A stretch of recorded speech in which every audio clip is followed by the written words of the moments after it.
These are my learning strategies. I use the Cornell method for population health, and I use the Pomodoro technique for maths and group assessment for biology. The first learning strategy I use is in population health and is the Cornell method. The Cornell method involves splitting your page up into 3 columns with a date and subject at the top. The Q column is located on the left and should take up around 1/4 of your page. Here is where you put main ideas and headings and any important questions that may arise during the lecture. On the right is the notes column, and it takes up around 3/4 of your page. Here you write your notes in the form of short sentences, and it may be helpful to use shorthand and abbreviations here. At the bottom of the page you have the summary column, which is where you summarise your main ideas and key points from the lecture using keywords and messages. This was a good note-taking method for population health as it was much easier to navigate after the lecture. I found it much easier to identify the main points and key messages from the lecture as they were all located in the Q column. Having the notes adjacent to the Q column, I was also able to see the notes that followed that specific main idea.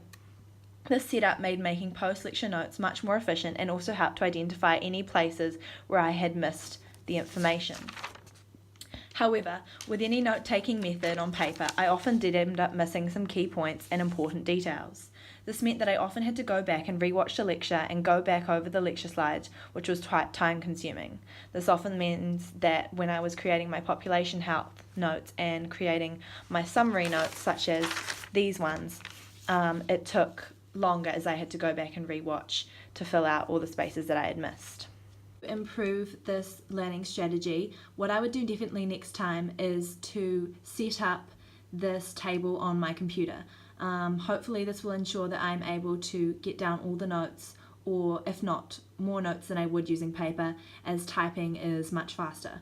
This would ensure that I am much more efficient in my post-lecture revision and post-lecture note making. The Pomodoro technique is a study work method which revolves around using short time periods that usually span around 25 minutes.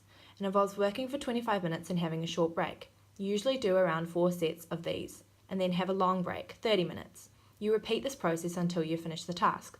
This learning strategy worked well for me in maths as I was able to stay on task without getting distracted or losing focus. This meant that I was able to complete my maths exercises and worksheets efficiently with little to no procrastination. The only problem that I've had with the Pomodoro technique is that sometimes certain tasks end up taking longer than 25 minutes. This means that as I'm already in focus and on task, when the timer goes off, it is almost distracting sometimes and causes me to lose focus. Therefore, when I start the next lot of 25 minutes, I have to regain focus, which can often take a while. Hence, I am losing time by disrupting an already focused and on-task Emma.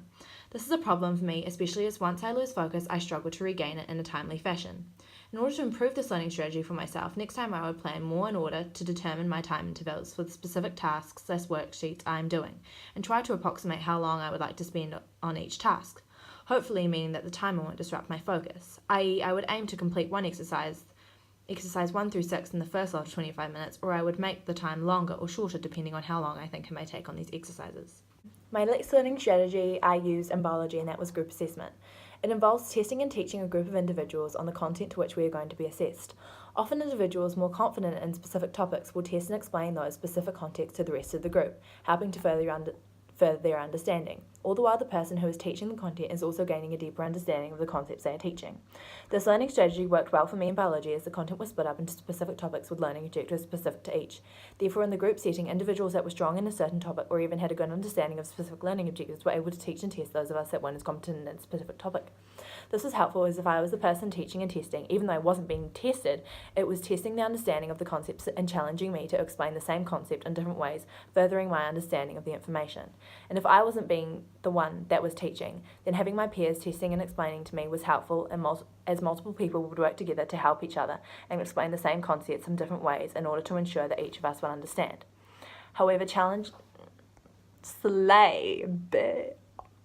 still recording. Challenges with group discussion include if the group gets too big, as people start talking over each other and therefore some people cannot hear what is being explained or tested. Therefore those people are excluded from the discussion and miss out on the understanding and the benefits of the group discussion. Challenges also include if one person in the group always calls the answer out before the others who are struggling with the concept. Another challenge is if there is one person in the group that always calls the answer out before others. This means that the others who are struggling with the concept don't have a chance to think and give the answer.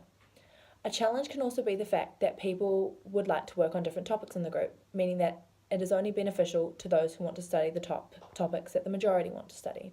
In order to improve these challenges next time, it would be wiser to organise who wants to study what topics and create small groups based off that. This would hopefully ensure that people are learning what they need to and want to learn, while the decreased size of the group should ensure everyone is included in the discussion and has opportunities to talk and share opinions.